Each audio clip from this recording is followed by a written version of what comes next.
When experts studied DNA from Loch Ness, they made a mind-boggling discovery about the monster. A team of scientists gathered Scotland's Loch Ness, a sprawling, murky body of water in the country's Highlands.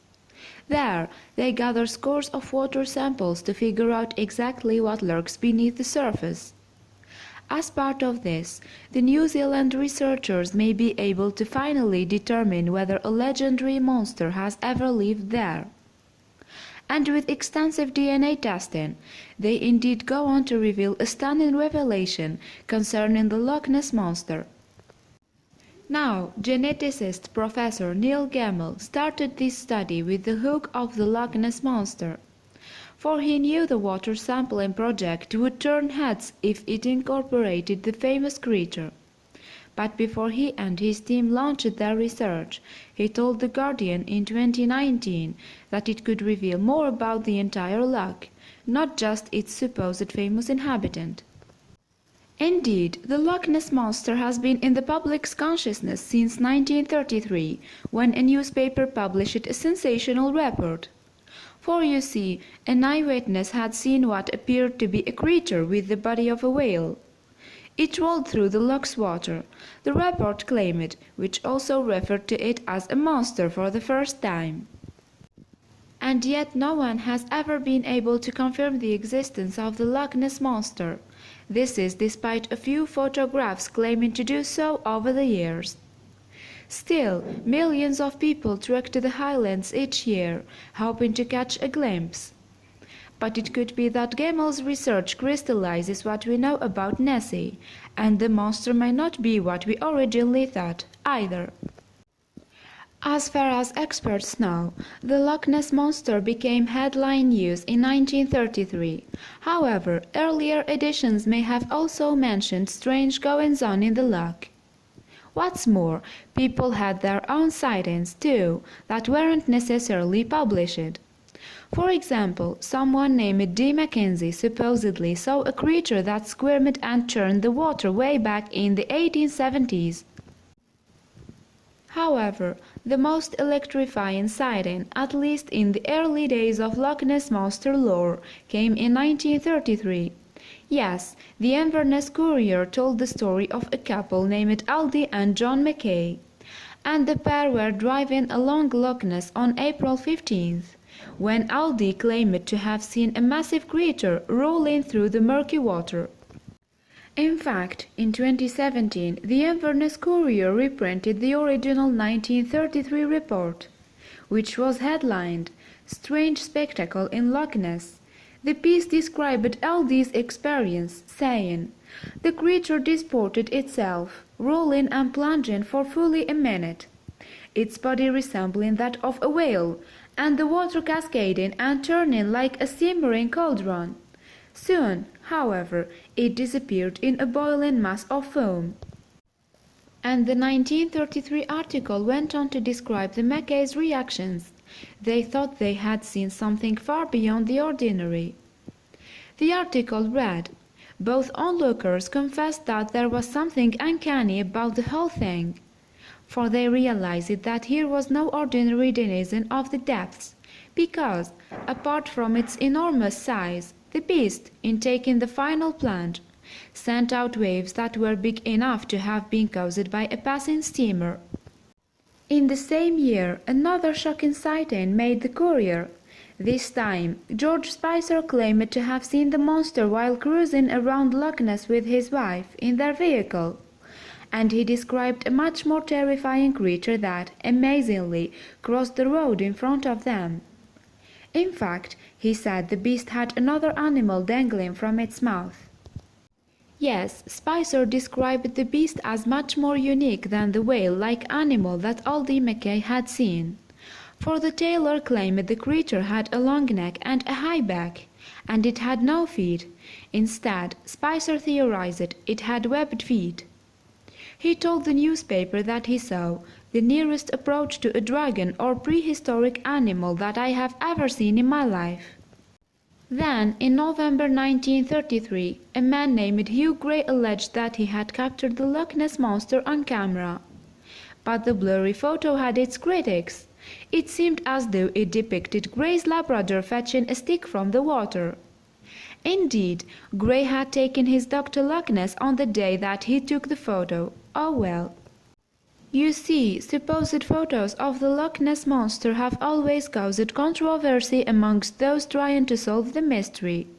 In fact, nearly half a year after Gray's picture came an even bigger phenomenon, the surgeon's photo. Indeed, gynecologist Robert Kenneth Wilson took the image, but didn't want the newspapers to reveal his identity. Therefore, the press ended up giving the photo its strange name. So Wilson claimed that he had taken a glimpse of Loch Ness when the monster emerged from the depths. Interestingly, the gynecologist apparently reached for his camera and quickly snapped a quartet of photos.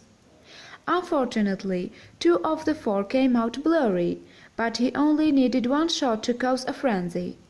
That's because Wilson's photograph seemed to reveal the shape of the monster's head and neck popping out of the water. Unlike many other images and stories about the Loch Ness Monster, the surgeon's photograph didn't have many detractors. Instead, it remained a piece of evidence that seemed to prove Ness's existence. In fact, believers used the photo to support their claims for almost 60 years. Then, a relatively modern analysis in 1993 proved that Wilson had staged the photo. How so? By zooming in on an object much smaller than the supposed beast. Today, much of the Loch Ness Monster-related arguments and evidence have ended up like Wilson's photograph, negated or otherwise uncorroborated. In one example, a team of 20 men trekked to the lake to stand near constant guard for a 5-week period in 1933. And all of the photos they took were inconclusive or determined to be other animals, such as seals.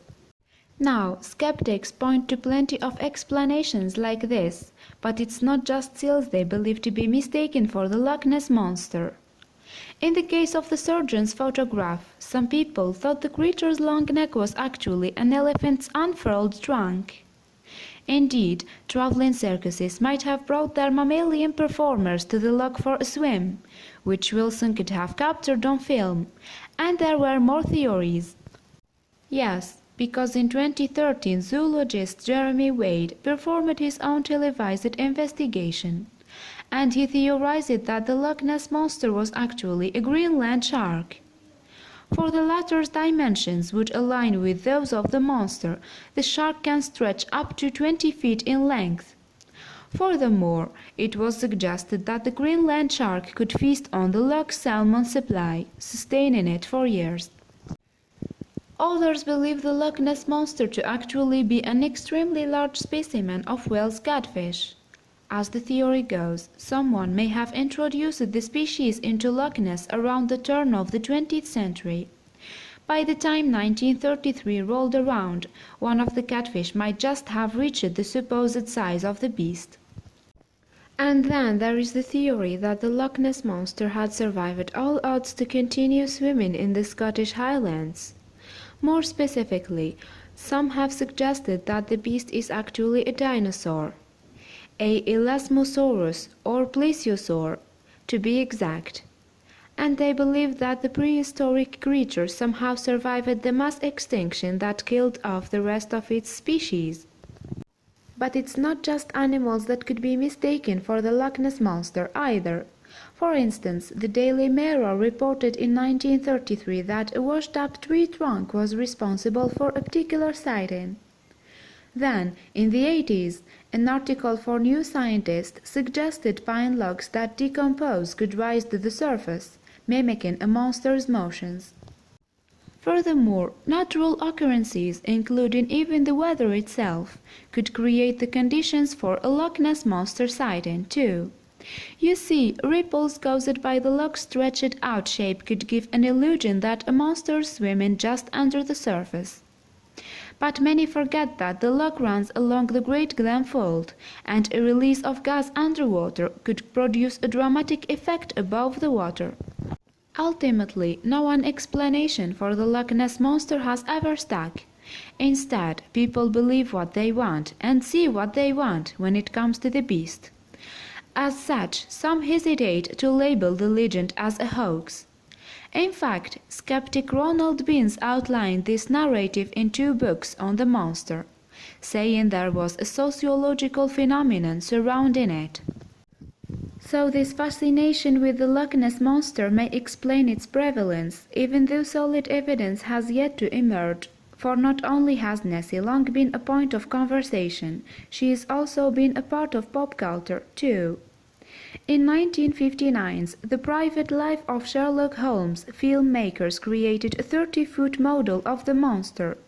And what's more, endless other TV shows, cartoons and books have gone on to keep the monster in the public consciousness.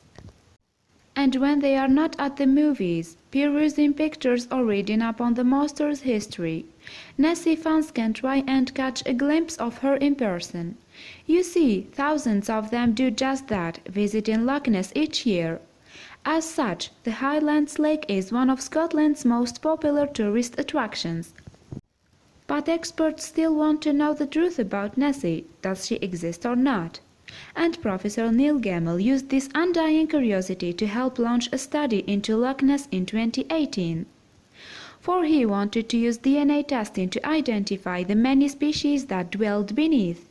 And in doing so, he might perhaps reveal the truth about the monster too.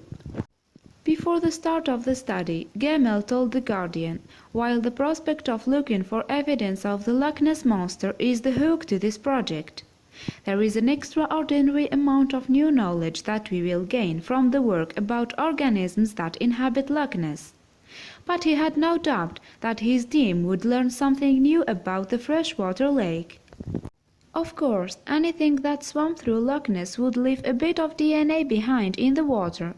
Yes, skin cells, feathers, fur and scales, and even feces and urine contain traces of a creature's genetic material. However, gathering water samples would reveal what lurked beneath, so long as the DNA matched that of species already chronicled by scientists. Even if not a perfect match, though, they could still compare it and learn new things. In any case, Gemmell believed that he and his research team would uncover new species, particularly clusters of Loch Ness-based bacteria. Although a seemingly small discovery, this information would show how invasive newer species had proven to be for the loch. But, as we know, it wouldn't necessarily be the biggest draw to the outside world. Because, of course, there was the potential for solving the mystery of the Loch Ness Monster. That wasn't Gemmell's purpose in performing his research, but by the time his study concluded, he did have his own theory as to which species the creature truly belonged to, and he shared this in September 2019. By that time, Gemmell and his team had completed their monumental research. Firstly, they visited Loch Ness for 2 weeks and gathered the numerous water samples they needed. Then, they analyzed the liquid to discern the genetic material contained within it. Now, some of their findings didn't shock anyone. Most of the Loch Ness ecosystem is comprised of small creatures. Also, Gemmell and his team found DNA from humans as well as pigs, sticklebacks and deer. What they didn't find was evidence of any monster, at least, not in the way Nessie had been described in the past. Indeed, she was neither seal, nor elephant, nor catfish, it appeared. Instead, Gemmell and his researchers came up with a new explanation that they could back up with some DNA evidence. Yes, they claimed that those who had supposedly seen a monster in the past could have actually seen a giant eel. Indeed, the species as a whole had left its traces in the water's genetic material. During a 2019 press conference at the Loch Ness Centre, Gemmell explained to reporters, "It is possible there are very large eels, but it depends how big you think large is." His speculative theory provides another possible explanation for sightings of the monster since 1933. But he emphasized that no giant eels had ever been caught. Furthermore, the record of an eel caught in Europe currently stands at around 12 pounds in weight. Interestingly, though, Gemmell and his team found a high quantity of eel DNA in the waters of Loch Ness, and the study author joked about the source of that much genetic material. He said, "We don't know if the eel DNA we are detecting is from a gigantic eel or just many small eels." Seriously speaking, Gemmell elaborated on the theory of the eels and how they could potentially grow to such a size. He explained, "The notion is that these eels would normally migrate to reproduce, but they, for whatever reason, don't. And they continue to grow to a very large size, foregoing reproduction for growth." Crucially, the scientists' research could rule out some of the other long-standing theories about the Loch Ness Monster. For example, he could definitively rule out the dinosaur theory, for one. The study leader explained, "Is there a plesiosaur in Loch Ness? No, there is absolutely no evidence of any reptilian sequences. So I think we can be fairly sure that there is probably not a giant scaly reptile swimming around in Loch Ness." But Gemmell did admit that the study had a few shortcomings. You see, the DNA testing had failed to detect seals or otters, both of which live in Loch Ness. In other areas, though, the results came back with stunning clarity. Gemmell said, "We may have missed things, but we found all the species we know are residents in Loch Ness in respect to fish." On that note, the University of Otago geneticist pointed out how, in some respects, his search for the monster had ended like the others.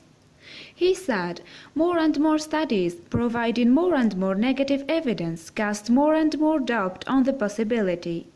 But we can't prove a negative." Nevertheless, Gemmell brushed off the notion that his DNA tests had effectively ended the search for Nessie. Instead, he countered, "There is still some level of uncertainty there, so there is still the opportunity for people to believe in monsters. Is it front-page news? I don't know, but we have captured some imaginations." Ultimately, though, the researchers' aim wasn't to find the Loch Ness Monster. They wanted to flaunt the merits of environmental DNA. And by Gemmell's estimation, he had done just that. The scientist added, "More people now know about environmental DNA than ever before, I would imagine, and I think that's a good thing. Because we need these tools to be able to document what is living in places as, slowly but surely, our world becomes less special."